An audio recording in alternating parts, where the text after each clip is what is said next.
Hey guys, we are on day 40. We are in Exodus 30 through 32. And something that's really speaking to me and really standing out to me is this account of what the Israelites do while Moses is up on the mountain. He's been gone for a while.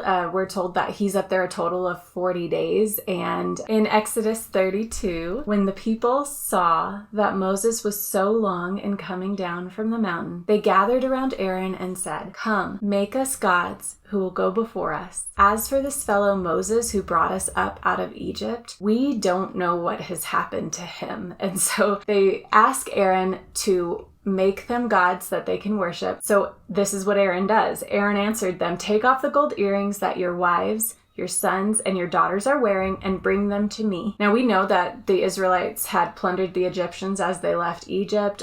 They were given, it says, gold earrings and gold to take with them as they left. And we see that the Lord has asked for some of these things to be used in the building of the tabernacle. And here Aaron is asking them to bring these things, take off the gold earrings that your wives, your sons, your daughters are wearing and bring them to me. So all the people took off their earrings and brought them to Aaron. Verse 4 says, "He took what they handed him and made it into an idol cast in the shape of a calf, fashioning it with a tool. Then they said, 'These are your gods, Israel, who brought you up out of Egypt.'"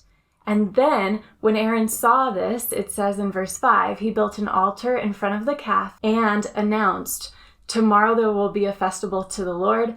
So the next day the people rose early and they sacrificed burnt offerings and presented fellowship offerings. And afterward they sat down to eat and drink and got up to indulge in revelry. And it is just, there's so many things about this that stand out to me. First of all, there's obviously a process Aaron goes through. Like later when Moses asks him about this, Moses comes down from the mountain and it says in verse 21, he said to Aaron, "What did these people do to you that you led them into such a great sin?" Because God has called them to only worship him, not to bow down to idols, not to make graven images to worship. And here they've done just that. Aaron has fashioned them himself. And here's how Aaron answers Moses. He says in verse 22, "Don't be angry, my lord," Aaron answered.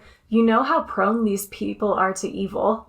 They said to me, 'Make us gods who will go before us.' As for this fellow Moses who brought us up out of Egypt, we don't know what's happened to him. So I told them, 'Whoever has any gold jewelry, take it off.' Then they gave me the gold and I threw it into the fire and out came this calf." I mean, it is such a ridiculous moment, right? Where you have already read the account of what happens. Aaron has definitely had a hand and intentionally crafted this golden calf. And here he just says, I threw the gold into the fire and out came this calf. And it reminds me so much of the conversation Adam and Eve have with the Lord after they sin in the garden, where God calls to Adam, he calls out, "Where are you?"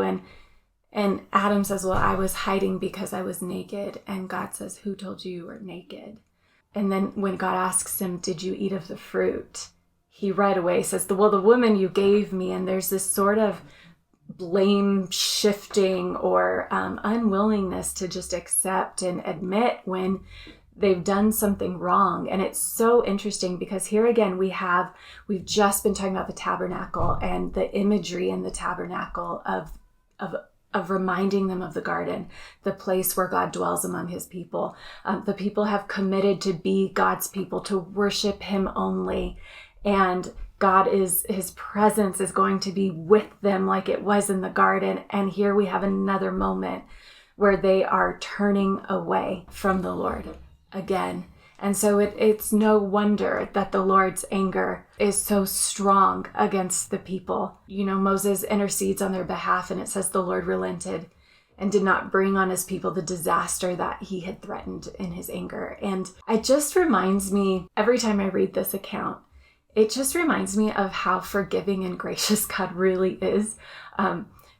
How many times that we are going to see over and over again as we read through the word, that God continues to reset with his people, to forgive them, to desire to be with them until ultimately one day he physically puts his presence incarnate in a person in the flesh to be with us so that we can be with him forever in eternity. And so I'm just reminded while we do see God's anger here and his burning anger against these people and their sin, we also see a God who really ultimately longs to be with his people, who really ultimately loves them and is willing to forgive them. So that's what spoke to me. I hope it encourages you. I would love to hear how God is speaking to you through his word today. So go ahead and drop a comment in the Talk It Over section on the Bible app, and I'd love to just get to read